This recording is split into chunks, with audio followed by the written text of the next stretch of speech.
안녕하세요. 엔젤리나입니다. 오늘은 제가 주식을 다시 시작하면서 느낀 점, 깨달은 점을 이야기해볼까 합니다. 5가지. 저는 주식을 고등학교 1학년 때부터 시작했어요. 정말 운이 좋게 좋은 선생님을 만나서 그때 학교 선생님이 주식을 한번 시작해봐라 라고 그냥 수업 시간에 말한 걸 저는 실행을 했었죠. 원래 세계 여행 가기 전에 장기 투자로 생각해서 여러 가지 주식을 샀다가 3년 7개월 동안 아예 주식을 안 봤어요. 사실 안 보려고 했던 건 아닌데 비번을 몇 번 틀리니까 영업점에 방문을 해야지 이게 풀려진다고 해서 정말 강제로 3년 7개월 동안은 완전 장기 투자를 하게 되었습니다. 그래서 3년 7개월 만에 주식을 다시 보게 되었고, 그렇게 다시 보면서 제가 느낀 점, 깨달은 점을 이야기해 볼게요. 제가 깨달은 점 첫 번째는 돈, 예수금이 중요하다라는 것입니다. 이 이야기가 절대적으로 많은 돈이 중요하다 이런 이야기가 아니니까 끝까지 잘 들어주세요. 이거는 사실 제 이야기라기보다는 주변에 주식을 투자하시는 분들의 행태나 그리고 이제 댓글 달아주시는 분들의 이야기를 보고서 깨달은 건데요. 제가 물어봤어요. 왜 단타를 하시냐고. 근데 원하지 않는데 자꾸 단타를 하게 된대요. 왜냐면 그러니까 원하는 주식의 종목을 막 딱 사놨어요. 그런데 세상은 이렇게 멈춰있는 게 아니잖아요. 세상은 이렇게 변하다 보면 어떤 다른 주식이, 내가 사지 않은 주식이 갑자기 좋은 기회가, 매수 기회가 올 때도 있고, 그리고 산업의 구조가 바뀌면서 내가 생각하지도 못한 산업이 갑자기 이렇게 화랑이 될 때가 있잖아요. 그러다 보면은 그 주식을 사야 되는데 예수금이 없으니까, 이미 나는 돈을 다 투자를 했으니까 내가 정말 고심해서 산 장기 투자로 투자한 주식의 돈을 빼게 된다는 거죠. 익절을 하거나 손절을 해서. 그래서 강제로 단타가 된다는 거예요. 근데 사실은 주식은 장기 투자가 답이거든요. 그리고 이번에 3월달에 완전 하락장이 있었잖아요. 그때만 해도 추가로 매수를 하고 싶은데 이때 사야 되는 걸 알고 있는데 예수금이 없어서 이미 물려 있어서 투자를 못 하시는 분들이 많았거든요. 그래서 저는 만약에 내가 주식 투자에 1,000만 원을 투자를 한다 이러면 300에서 500, 많게는 500까지는 꼭 예수금으로 가지고 있어야 된다고 생각해요. 특히나 지금같이 변동성이 굉장히 많은 시장에서는. 이 부분은 지금 제가 막 욕심이 나서 풀매수를 하고 싶어도 꼭 지키려고 하는 그런 부분이고, 이걸 보시는 분들도 꼭 한 번은 생각해 보셨으면 좋겠어요. 그리고 깨달은 점 2번째는 자기 소신을 지키는 게 매우 중요하다라는 것입니다. 굉장히 뻔한 이야기처럼 들리겠지만 이해를 돕기 위해서 제가 예를 하나 들어볼게요. 예를 들면 제가 테슬라를 샀다고 생각을 해봐요.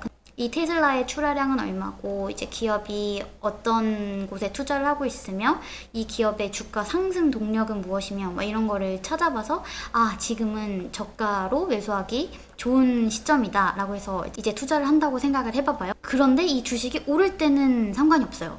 근데 이 주식이 내가 사자마자 떨어져. 이러면 이런 생각이 들어요. 내가 뭘 놓친 게 있나? 라고 하면서 또 찾아보면 안 보이던 글들이 막 보여요. 거품이었다. 이건 꿈을 파는 주식이다. 아직까지 자율주행은 좀 막 이러면, 내가 원래 이게 저가 매수라고 생각했으면 떨어질 때 사실 추가 매수를 해야 되거든요. 돈을 벌려면. 근데 공격적으로 추가 매수가 안 되게 돼요. 사람이 좀 이렇게 주춤하게 돼요. 자기 소신이 없으면 그때 주춤하게 돼요. 제가 그러더라고요. 원래 진짜 공격적으로 매수를 했었어야 됐는데 불안하니까 약간 공격적으로 매수를 못하게 되고, 떨어졌다가 내가 매수했던 가격에 가까워지면 지금 탈출 시점이야 라고 해서 탈출하게 되더라고요.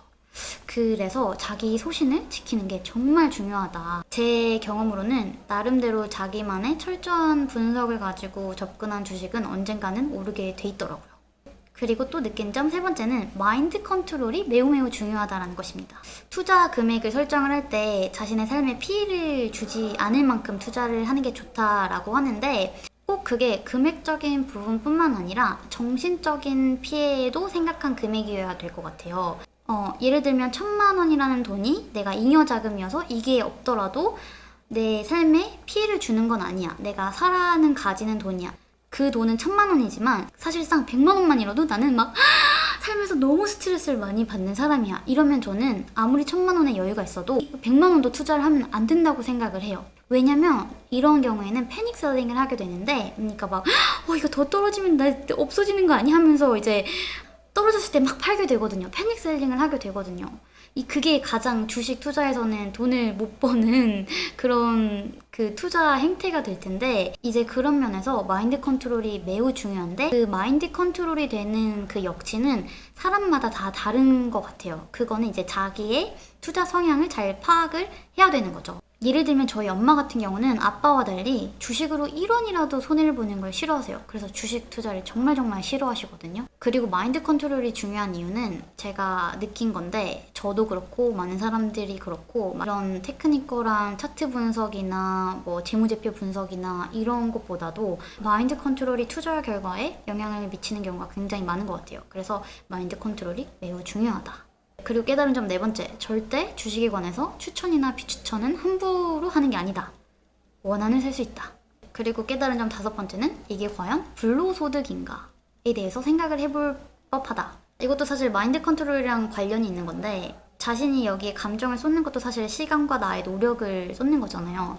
그렇게 그런 것도 하나의 노동이라고 생각을 했을 때, 우리 주식 투자를 해서 버는 소익을 대부분은 이제 많은 사람들이 불로소득이라고 생각을 하는데, 과연 그런 걸 생각하면은 불로소득이냐, 불로소득이 아닐 수도 있다라고 저는 생각을 하거든요. 그런 면에서 진정한 불로소득을 원한다면 거기다가 너무 많은 노력과 시간을 쓸데없이 투자를 하는 것을 방지하는 것이 중요하다라고 저는 생각을 합니다. 그리고 5가지인 줄 알았는데 6가지입니다. 마지막으로는 이런 마인드 컨트롤을 위해서는 기본적으로 공부가 필요하다 입니다. 주식 투자는 장기 투자가 가장 좋다고들 흔히들 말하잖아요. 그러려면 내가 산 주식이 뭐 조금 떨어지거나 이렇게 오르거나 뭐 할 때 일희일비 하지 말아야 하는데, 그렇게 하기 위해서는 자기의 소신을 지키는 게 굉장히 중요하고, 그리고 그 소신이 지켜지는 거에서는 그 기본적인 공부에서 나오는 것 같습니다. 아무튼 제가 3월달에 한국에 다시 돌아와서 좀 주식을 약간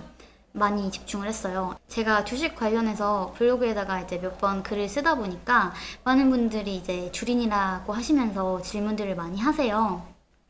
그걸 보면서 한 번쯤은 주식 기본적인 것들에 대해서 한번 올리고 싶었던 적이 있거든요. 혹시나 완전 기본적인 거 궁금한 게 있으면 댓글에 달아주시면, 제가 주식 유튜버는 절대 아니지만 한번 만들어 볼 의향도 있습니다. 제가 여행 유튜버이지만 여행 유튜버의 삶에서 가장 중요한 게 자금 조달이잖아요. 특히 여행을 하면서 자금을 조달하는 방법 중에 주식을 잘 하는 것도 하나의 방법이 될 수 있다고 생각을 하기 때문에 한번 이거는 제가 계속 이야기해볼 주제가 되지 않나 라고 생각을 해봅니다. 그러면 여러분 좋은 하루 되시고요.